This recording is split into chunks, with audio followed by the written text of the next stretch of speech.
Om Swastiastu, salam sejahtera untuk kita semua. Bapak Ibu, para evaluator yang kami hormati, izinkan kami memaparkan pelaksanaan reformasi birokrasi pada Dinas Kependudukan dan Pencatatan Sipil Kabupaten Kelungkung. Hasil evaluasi yang dilakukan oleh Inspektorat Kabupaten Kelungkung, indeks reformasi birokrasi pada Disduk Capil adalah 23,50 atau 84,85%.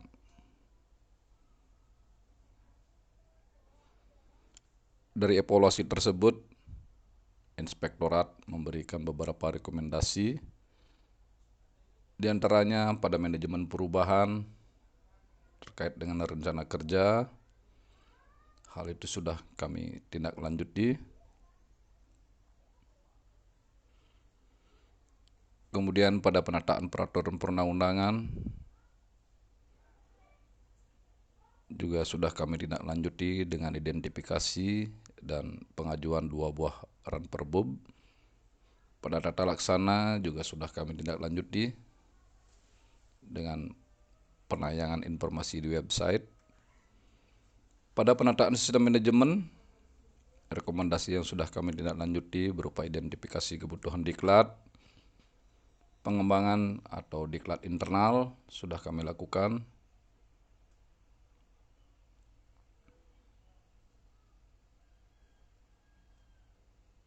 Kemudian pada penguatan akuntabilitas juga sudah kami lakukan berupa laporan berkala,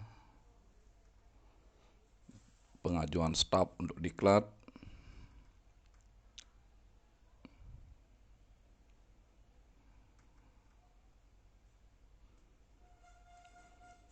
pada komponen pengawasan beberapa hal dilakukan, di antaranya monep secara berkala, kemudian sosialisasi pada following system,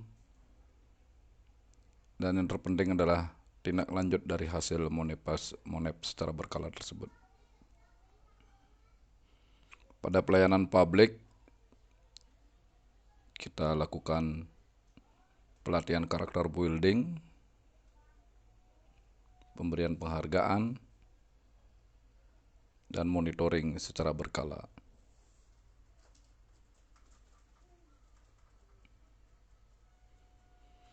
Target indeks reformasi birokrasi tahun 2020 kami targetkan sebesar 21,5 atau 91,49%. Untuk mencapai target tersebut, beberapa hal sudah kami lakukan, di antaranya penambahan agen perubahan dari 1 orang menjadi 3 orang. Masing-masing agen perubahan sudah melakukan inovasi. Kemudian ada evaluasi tupoksi, revisi peta bisnis, dan pengajuan 2 buah peraturan bupati. Pada penataan SDM, kami melakukan pelatihan internal, baik menyangkut pelayanan maupun korespondensi. Pada peningkatan kualitas pelayanan publik, kami meluncurkan 3 inovasi terkait dengan pandemi COVID. Efisiensi anggaran berupa pengurangan belanja bahan bakar minyak, peniadaan honorarium kegiatan, dan rasionalisasi biaya perjalanan dinas.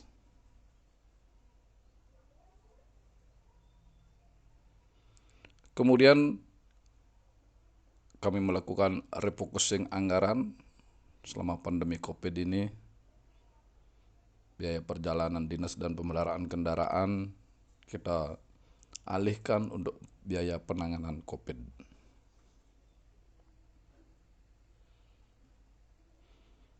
Untuk jumlah pelanggaran disiplin tahun 2019 1 orang, tahun 2020 sampai saat ini belum ada.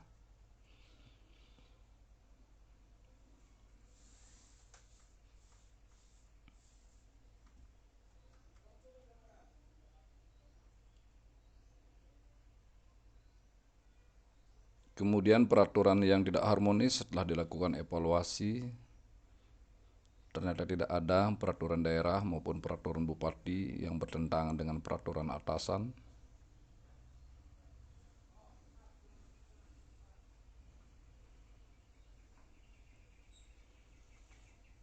Kemudian penyesuaian kelembagaan juga sudah dilakukan evaluasi, baik pada tipe kelembagaan, besaran kelembagaan, perubahan tupoksi, sementara hasilnya tidak ada.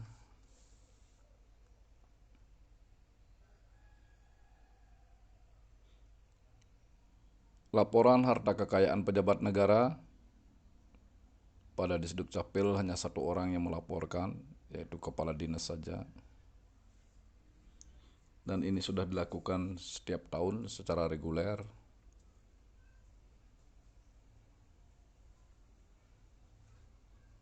Kemudian ada pelayan yang kami permudah. Itu ada 5, yaitu penerbitan KK, pencatatan kelahiran, kematian, perkawinan, dan perceraian. Jadi penduduk bisa melakukan cetak mandiri di rumah, di mana saja. Pada penyederhanaan birokrasi, yang kami lakukan adalah transformasi dari manual ke elektronik berupa disposisi maupun penandatanganan surat menyurat, dokumen kependudukan. Kemudian ada pengurangan persyaratan atau penyederhanaan persyaratan. Tujuan dari sasaran administrasi kependudukan yang dilakukan oleh Disduk Capil adalah terwujudnya tertib administrasi kependudukan. Itu hanya dapat terpenuhi jika sasaran di bawahnya terpenuhi.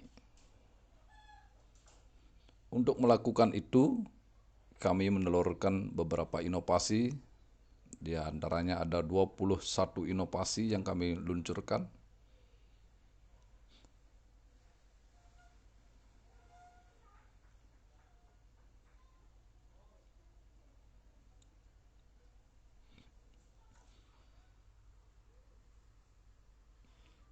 Baik berupa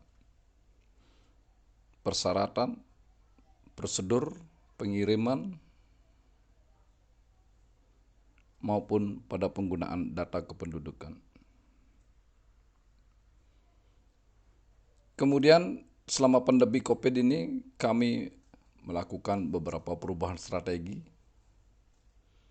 di antaranya dengan pelayanan lewat WhatsApp yang kami sebut dengan Pandawa.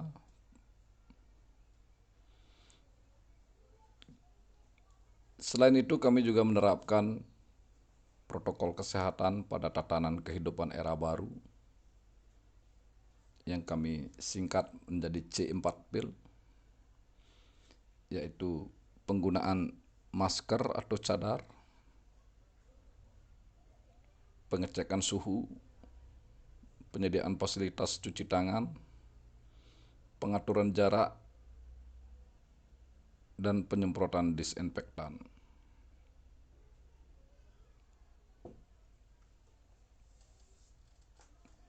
Demikian yang dapat kami paparkan Bapak Ibu, para evaluator. Kami mohon maaf jika ada hal-hal yang kurang berkenan, dan semoga apa yang kami paparkan dapat memberikan manfaat sebagaimana mestinya. Terima kasih.